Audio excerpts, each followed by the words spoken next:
There's one thing that actually decides whether your presentation will succeed or fail. Without it, your delivery, your slides, or your story, it all falls flat and it doesn't matter. And that one thing is called attention, and most people actually ignore it.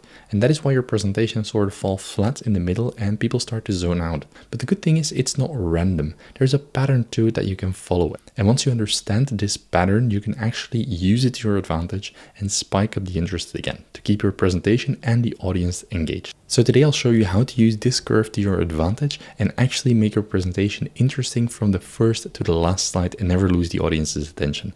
And for that, we need to start looking at what actually is the audience attention curve. And the audience attention curve actually shows you the attention during your presentation on a timeline. So it starts off very high with a lot of attention of the audience and it drops off very fast. Now, if you've ever been to a presentation, you actually know this is true.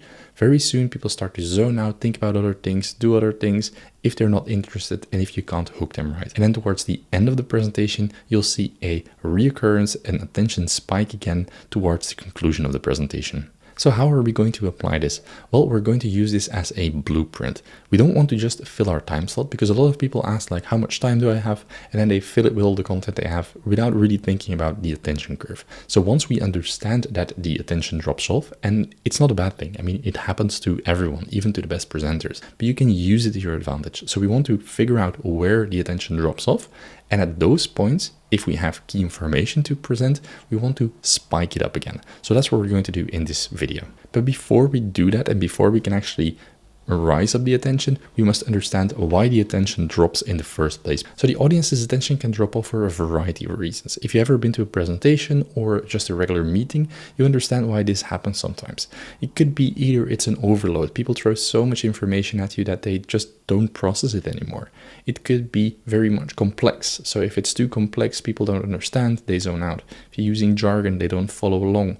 Maybe the speaker is too monotonous and it just becomes very boring. Low energy can be an issue. It could be that they have no interaction or no emotional connection. It's a bad story. There's a lot of things that can happen to really reduce the audience's attention, however large or small the audience is. And if you ever experience that the audience is losing attention, well, there's a good chance that you're not imagining it because it's a real thing and it happens through this curve for these reasons. But the good thing is once we understand why attention drops and also when it drops, we can start to turn it into our advantage and think about it beforehand and plan ahead. So here's what the great presenters do. And great presenters, they don't avoid the attention curve. They embrace it and they actually use it to their advantage. Because what they do is in the key moments of their presentation, usually when the attention drops off, because it's somewhere in the middle of your presentation, they use attention spikes to really create a spike in the attention before they deliver a key point that is very important to be remembered by the audience. And these attention spikes, what they do is they reset the attention. Maybe not to the level of the original start of the presentation, but they give a boost. And if you use that wisely and you boost the attention again, then you give your key point. A lot more people will be paying attention to what you're saying and remember it. And there's a few ways how you can do this. First of all, you could have a powerful visual on the screen because we're very visual creatures. And if we have a clear visual on the screen, it will grab our attention. It could also be an animation if you have that available, but something that sort of jumps out and contrasts with the rest of your slides. Another alternative is that we could use, for example, a pause. So if we're talking all the time and we leave a pause, an intentional pause, it can really grab the attention, because if someone's speaking and we are zoning out a little bit and suddenly they stop, that is something which contrasts with what's happening and that will grab the attention of the audience again. You could also use, for example, questions. If you want to have some interaction with the audience before an important point, you also raise that attention level again. Or it could be done through a story. So in the middle of your presentation, if you want to bring in a story or an analogy, something that eases the tension a little bit and takes away from that high quality delivery that you're doing, and you ease it up with a story or an analogy, that could give the brain a little rest and then spike the attention again. So we want to use these techniques to really boost that level before we give an important point in our presentation. And if we divide our presentation up into those chapters, what we can do is, like we do with any regular large presentation, we want to summarize it with one key point, but you can do the same for your chapters. So if you're talking about a specific thing, summarize it, make it super simple, one idea, one topic, and then bundle that in the chapter, do it multiple times, and then go to the conclusion. So how do we actually apply this to our own presentations? Well, this is where it all comes together. So once we understand the chart, we know where the attention is high, where the attention is low, we want to adapt our content to that accordingly. So we want to start very strong. The strongest point of the attention is in the beginning, where the audience's attention is highest. So we want to have our hook or our opening of the presentation very strong.